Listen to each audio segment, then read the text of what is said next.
Antes e depois da lei. Um jeito diferente de assistir TV. Baixe o aplicativo do programa por este QR Code que aparece em sua tela e tem acesso a entrevistas na íntegra, versão de rádio, links relacionados ao tema e muito mais.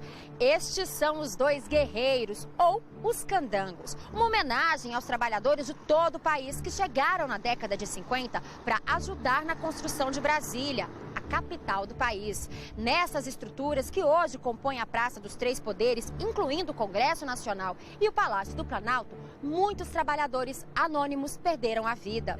Longe de se pensar em uma legislação com regras específicas de segurança, os pioneiros arriscavam a vida a qualquer custo. Isso mesmo depois da criação, da consolidação das leis trabalhistas, a CLT, na década de 40.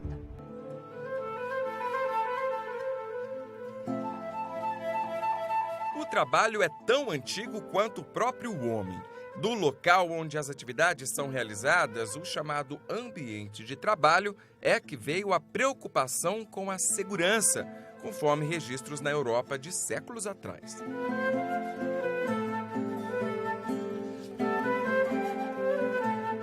O ano era 1802. Em pleno avanço industrial, surge a primeira legislação de proteção aos trabalhadores, a Lei de Saúde e Moral dos Aprendizes.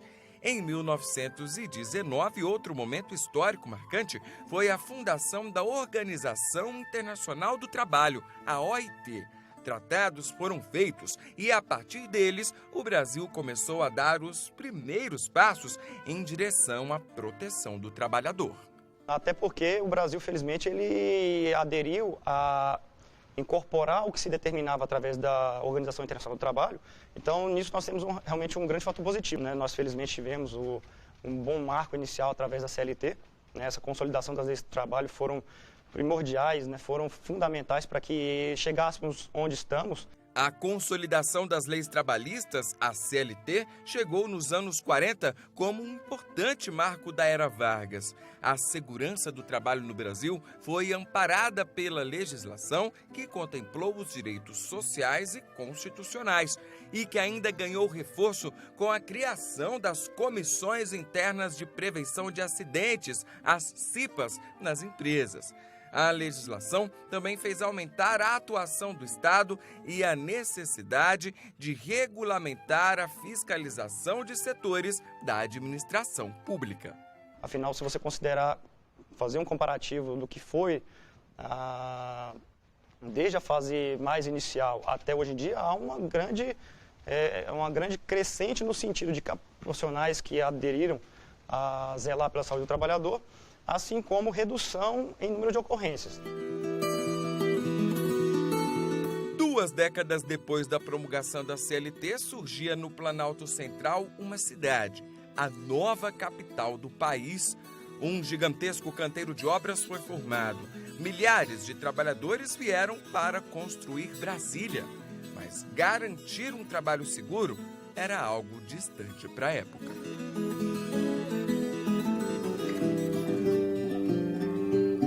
Relógio de ponto não existia. Quem exercia essa função era o apontador de obra.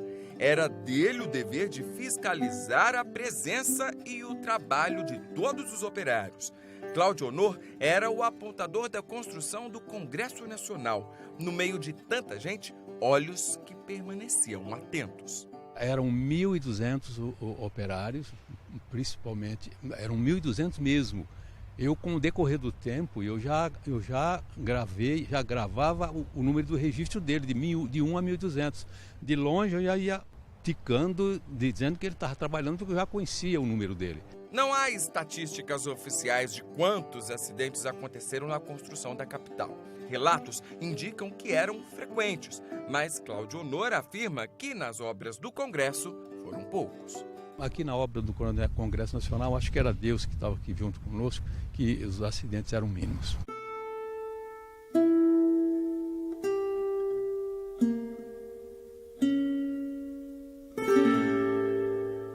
Já o livro 1001 Coisas que Aconteceram em Brasília e Você Não Sabia, do jornalista Hélio Queiroz, conta que eram registrados 2 ou 3 acidentes por dia na obra da Esplanada dos Ministérios. Em um dos casos, um operário se desequilibrou e caiu dentro da coluna de concreto que estava sendo preenchida. O mestre de obras não tinha autoridade para mandar abrir a coluna e a concretagem continuou, revela Queiroz.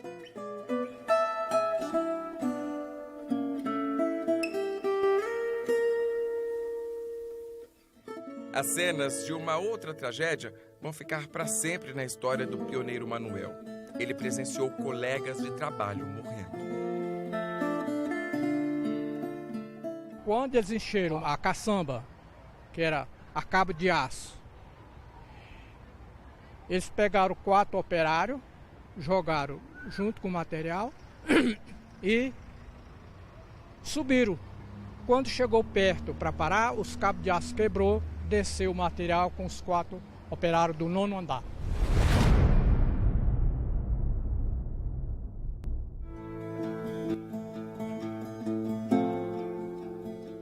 Mas o acidente que mobilizou toda a imprensa e gerou maior repercussão entre os trabalhadores foi o da construção do Banco Central, que causou a morte de 2 operários. O registro está no documentário feito por Vladimir Carvalho. Manuel trabalhou em diversos locais da construção.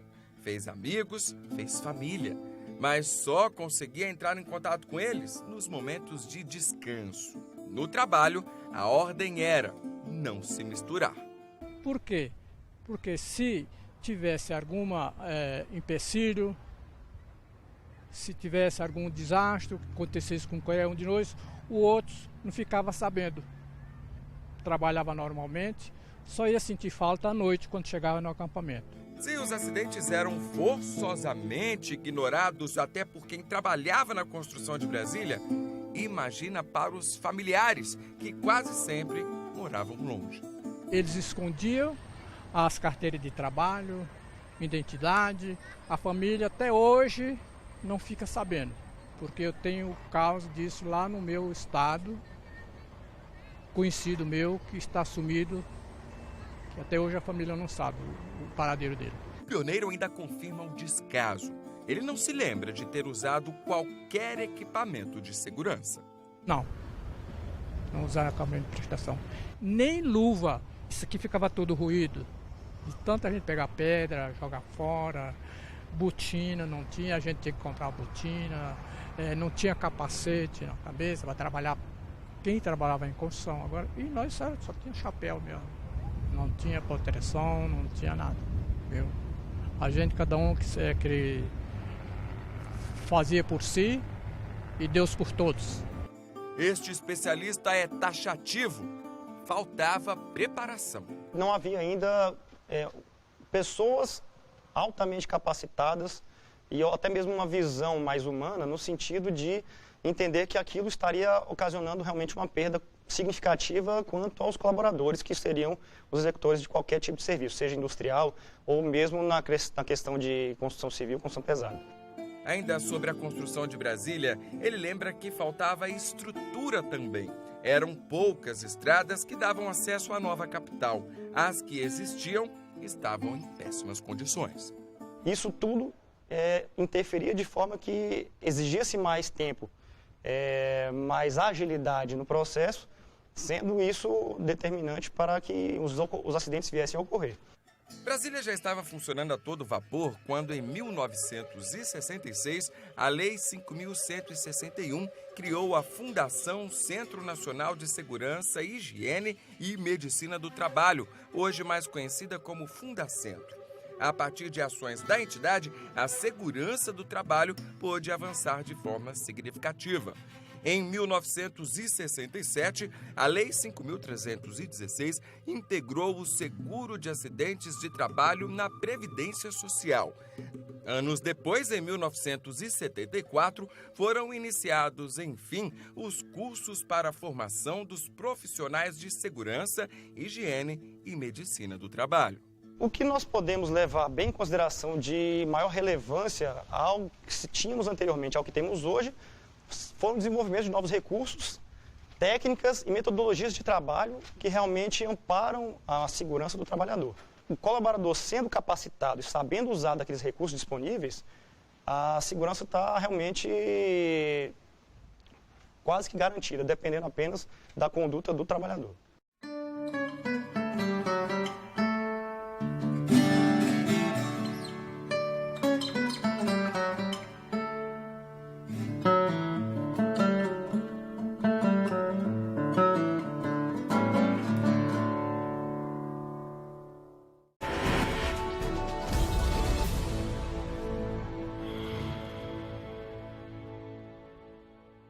O STJ defende e protege os animais. No Brasil, casos inusitados envolvendo animais chegam à última instância da justiça. Habeas corpus para chimpanzés, liberdade para tigres de Bengala, brigas de galo e também baleias importunadas. As decisões do STJ combatem os maus tratos com animais silvestres, exóticos, raros ou domesticados que têm direito à proteção responsável. Mais que merecer. Todo animal tem o direito de ser bem cuidado. Superior Tribunal de Justiça, o Tribunal da Cidadania.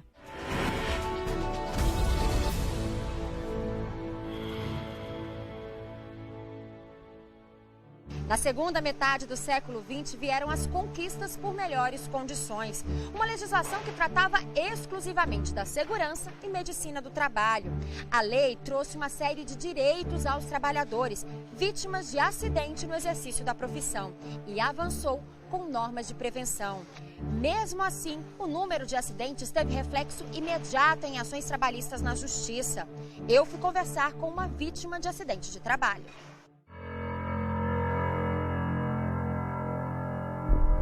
Década de 70, o Brasil carrega o título de país campeão em acidentes fatais no trabalho.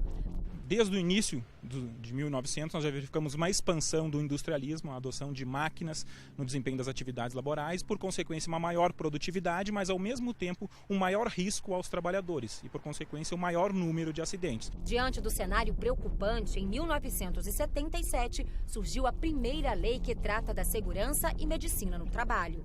A Lei 6.514 ela alterou o capítulo 5º da Constitucionalização da Lei do Trabalho, especificando as normas relativas à saúde e higiene do trabalho e também elencando medidas de prevenção que eram obrigatórias por parte dos empregadores. Interessante salientar que essa lei atribuiu ao Ministério do Trabalho a obrigação de explicitar quais seriam as normas a serem cumpridas. A lei permite ao Ministério do Trabalho e Previdência Social editar normas, regulamentos técnicos que complementam a legislação trabalhista com os requisitos de segurança e saúde no trabalho que têm que ser obedecidos pelas empresas. E isso permite que a gente tenha normas de segurança e saúde mais dinâmicas, né? Elas podem ser atualizadas numa velocidade mais rápida, para que a gente consiga acompanhar a evolução das relações de trabalho, a evolução da tecnologia, dos processos e da organização do trabalho.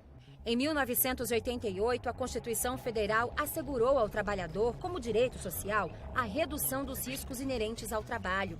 Alguns anos depois, em 1991, a Lei 8.213 trouxe 2 artigos importantes para reforçar regras na prevenção de acidentes, a responsabilidade das empresas e também a responsabilidade do trabalhador em cumprir as normas obrigatórias de segurança. A lei ela colocou a segurança e saúde no trabalho na pauta, né? A gente começou a ter um processo de mudança, né? De mudança de cultura, de criação de uma cultura de prevenção de acidentes. Claro, na década de 70 e 80 ainda de forma bastante incipiente, mas a partir do final da década de 90, principalmente nos anos 2000, o Estado começou a atuar de maneira muito mais forte na prevenção. Nós temos verificado que a cultura preventiva de acidentes tem crescido no nosso país. Ela ainda não se encontra num patamar ideal comparado a outros países mais desenvolvidos. Alguns empresários ainda não se deram conta da necessidade de prevenir o acidente e querem, muitas vezes, correr o risco de suportar uma indenização futura, mas nós verificamos que essas leis deram o embasamento normativo para mudar esse cenário. E muito se deve à edição dessas normas que visam tutelar a integridade do trabalhador. A Constituição assegura a necessidade de um trabalho digno, a dignidade da pessoa humana. E o trabalhador não tem condições de obter esse direito se não tiver um meio ambiente de trabalho adequado. A Organização Internacional do Trabalho, OIT, estima que 2.034.000 pessoas morrem a cada ano em acidentes ou doenças relacionadas ao trabalho. O Brasil tem 36 normas regulamentadoras que orientam os empresários no que deve ser observado para prevenir acidentes. De acordo com o Ministério do Trabalho e Previdência Social, por ano no Brasil acontecem cerca de 700.000 acidentes de trabalho e mais de 200.000 trabalhadores morrem. Essa tabela mostra as profissões com maior incidência de óbitos. Em primeiro lugar na lista aparece o transporte rodoviário de cargas. Em 2014, 292 motoristas de caminhão morreram durante o trabalho. Logo depois vem o setor de construção de edifícios, com 132 mortes, e a construção de rodovias e ferrovias, com 59. Existem melhoras, né? A gente precisa melhorar muito, mas a gente já tem alguns resultados. Existe a taxa de incidência de acidente de trabalho, ela tem uma tendência de queda, e principalmente a taxa de mortalidade por acidente de trabalho, né, de 2002 para cá, ela foi reduzida para metade. Então, isso mostra que é possível a gente andar num caminho em que haja mais prevenção de acidentes e que as empresas adotem as medidas que estão preconizadas nas normas de segurança e saúde e a gente ofereça para os nossos trabalhadores melhores condições de trabalho e um ambiente de trabalho mais seguro e mais saudável. Em 2014, o Flávio entrou para as estatísticas dos empregados que sofreram acidente de trabalho. Na época, ele trabalhava como auxiliar de manutenção da Companhia de Abastecimento e Saneamento Básico aqui do Distrito Federal, a CAESB. E durante a manutenção dessa rede de águas pluviais, o fluxo da água foi liberado antes da hora. Além do Flávio, outras 6 pessoas estavam lá embaixo na hora do acidente, né, Flávio? Como é que foi que tudo aconteceu? Assim, aconteceu de repente, né? A gente nunca esperava que eles iam mandar abrir água sem o serviço estar concluído. Os funcionários foram pegos de surpresa. A força da água era tanta que alguns deles foram arremessados para fora da adutora. Flávio foi parar embaixo do viaduto. Ele e outros 5 trabalhadores ficaram feridos. Um morreu. Eu fiquei me debatendo, querendo sair e tudo mais. Não consegui. Nisso foi num período de 4 a 5 minutos. A pressão da água era muito forte. Era muito forte, não tinha como você se segurar e nem nada. Aí teve até uns colegas meus que conseguiram. Uns conseguiram segurar, outros conseguiram pular antes, sair antes. Aí teve um que saiu antes e caiu lá embaixo. Que foi um colega meu que quebrou o fêmur, né? O verbal. Aí o outro colega meu que veio a falecer foi o que ficou preso no cano, né? Como a pressão da água estava grande, o cano prensou ele na parede. O acidente e a morte do funcionário e colega de Flávio foram destaques na imprensa, mas ele reclama da falta de assistência da Companhia de Abastecimento.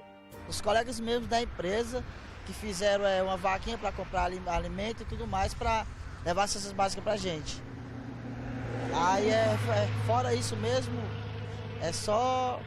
eu tenho só mesmo agradecer mesmo os meus colegas de trabalho, nem a empresa mesmo.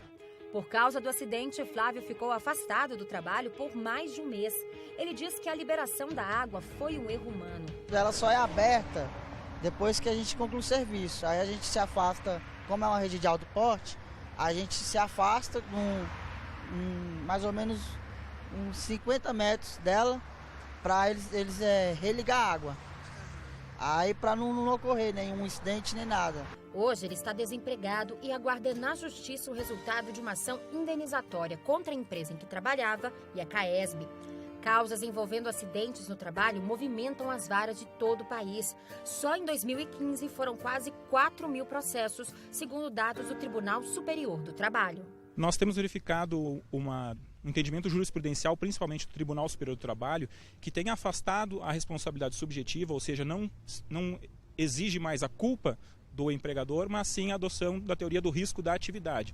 Então, empreendimentos econômicos que atribuam um certo risco aos seus trabalhadores, por si só, ocorrendo um acidente com esse trabalhador, deve arcar com essa indenização, que ela deve ser plena. Ela deve proteger não apenas os danos materiais sofridos por esse trabalhador, mas também os danos morais, danos estéticos, danos de qualquer ordem sofridos de um acidente deve ser reparado pelo empregador.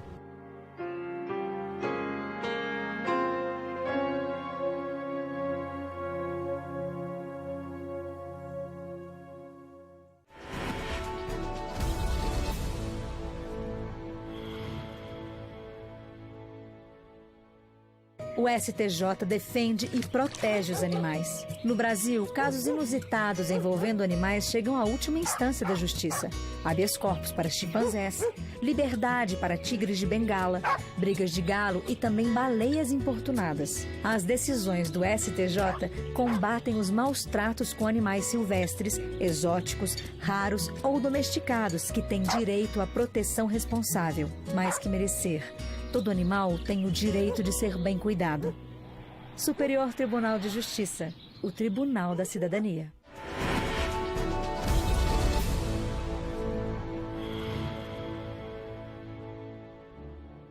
E hoje, como é que funciona a segurança no ambiente de trabalho? A preocupação é cada vez maior em reduzir as estatísticas de acidentes.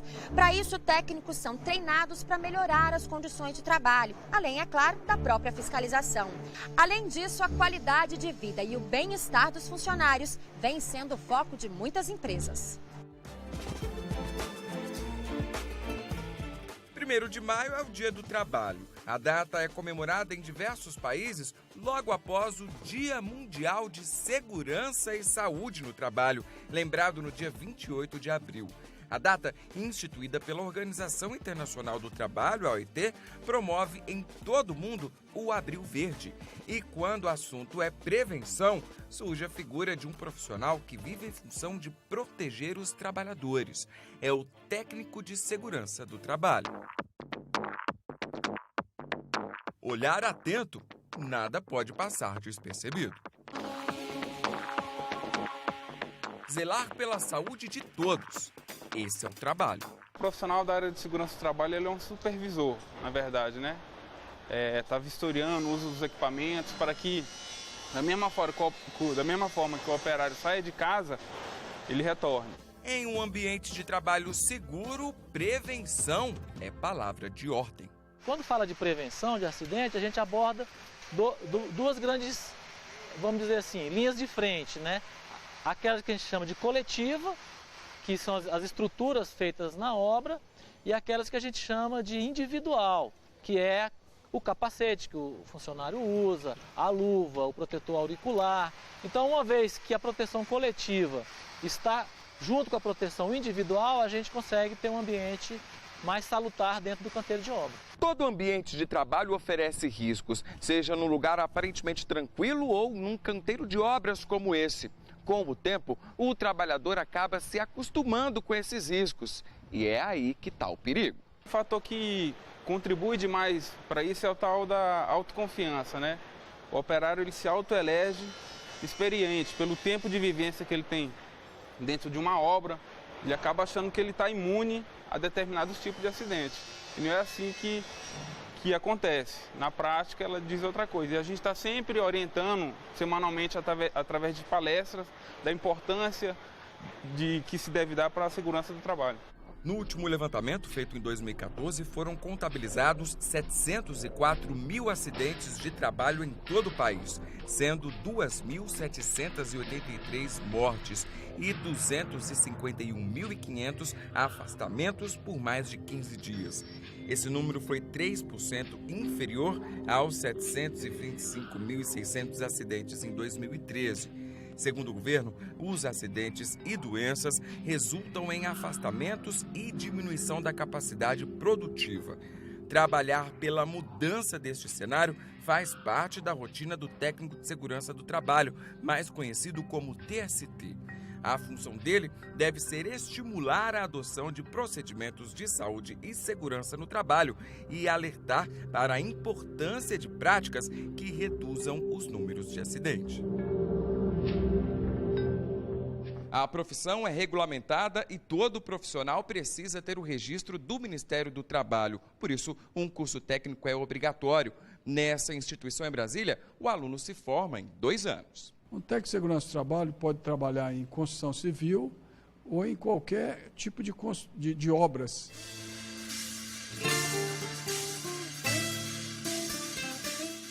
Nos últimos 15 anos, Jorge trabalhou como caldeireiro. Decidiu mudar de profissão. Eu tinha uma deficiência justamente do conhecimento da segurança. Tem os técnicos de segurança que trabalham com a gente, que nos orienta, mas eu queria ter aquele conhecimento de prevencionista, que é o que o técnico de segurança leva para os funcionários, os colaboradores. Emily escolheu seguir o mesmo caminho. Uma área muito boa, bem tranquila de seriedade, você está conversando com os trabalhadores, ensinando o que é adequado para eles, o uso dos EPIs, que é os equipamentos de proteção individual. Então, para você estar levando segurança até eles, eu acho assim, que no final eu posso assim, estar bem capacitada, né? Espero poder corresponder ao que a empresa me contratou.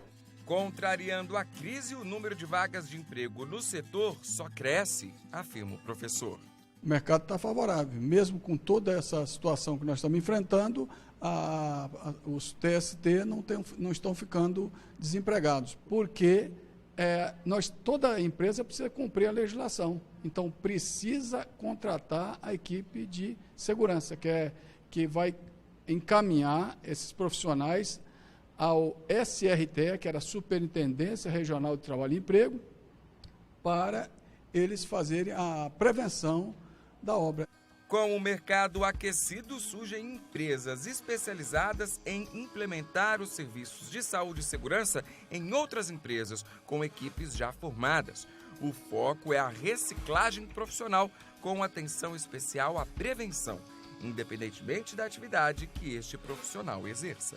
Até um testador de colchão tem risco, que é o risco ergonômico. Se ele vai passar ali horas deitado em cima de um colchão, ele está exposto a um risco ergonômico durante aquela testagem do colchão. Ou seja, para que o trabalhador venha desempenhar suas atividades, ele precisa ter consciência dos riscos existentes e tomar as medidas cabíveis para prevenir esses riscos, atenuando esses riscos ou até neutralizando eles.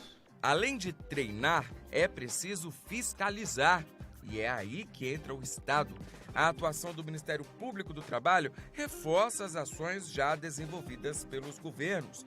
Diversas forças-tarefas são realizadas pela Coordenadoria Nacional, que atua em defesa da saúde do meio ambiente de trabalho, a CODEMAT. Mesmo com a atuação de órgãos de fiscalização, como o MPT, o número de fiscais ainda é baixo. Hoje são 27 superintendências regionais do trabalho em todo o país, que contam com 50 agentes. No Brasil, somos 91,1 milhões de trabalhadores com carteira assinada. Num cenário deficitário, como evitar acidentes? Como trazer segurança para o trabalhador, muitas vezes desprotegido pelo Estado? As respostas estão nos detalhes. E é nessa hora que um técnico de segurança atento acaba virando anjo da guarda. A gente trabalha com máquinas, que é uma área muito importante e muito perigosa também, se você for pensar. Então ele nos ajuda a prevenir, a tomar mais cuidados com algumas coisas, entendeu? Na maioria das coisas. É o anjo da guarda, isso mesmo. Com certeza ele cuida muito da gente, o tempo todo eles estão de olho na gente para a gente chegar bem com a nossa família.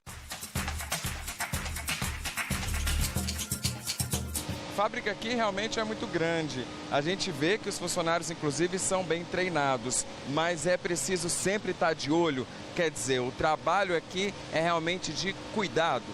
Com certeza. A preocupação aqui são com as pessoas, né? Que é o nosso bem maior, valor.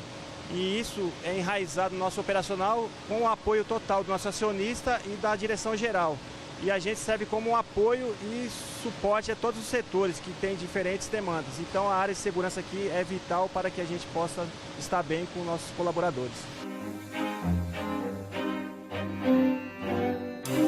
Traz uma sensação de segurança, porque nem todos os momentos nós estamos lembrando daqueles riscos que estão causados, eles estão ali para nos mostrar. Se preocupam se a gente está com os EPIs, se a gente usa touca, jaleco, não só para garantir ao consumidor o produto final, né, mas a nossa segurança também aqui na empresa.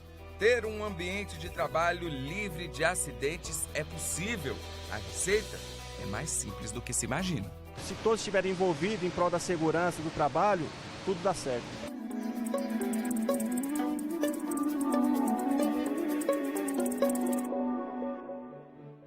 antes e depois da lei. Aqui você acompanha os direitos e deveres do cidadão, os passos da justiça e as decisões que mudaram histórias de vida. Nós temos um encontro marcado na próxima semana com mais uma lei que faz a diferença na vida dos brasileiros. E você pode participar. Mande sua sugestão para antes e depois da lei @stj.jus.br. E não se esqueça, a sua participação é muito importante para nós. Eu fico por aqui, obrigada pela companhia e até o próximo programa. Tchau!